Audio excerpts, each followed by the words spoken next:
बांधा कोटा चलो जी हाँ इन्हें चलो चलो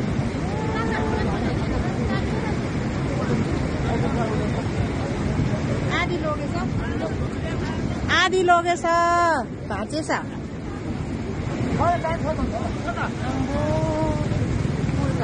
अहिले घट्यो नि हो पानी घटेको हो र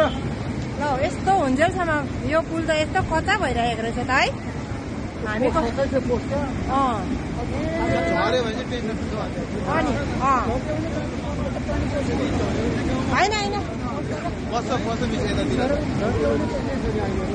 के खतरा भएछ अम्बो है काम छ नि अब अलिक पानी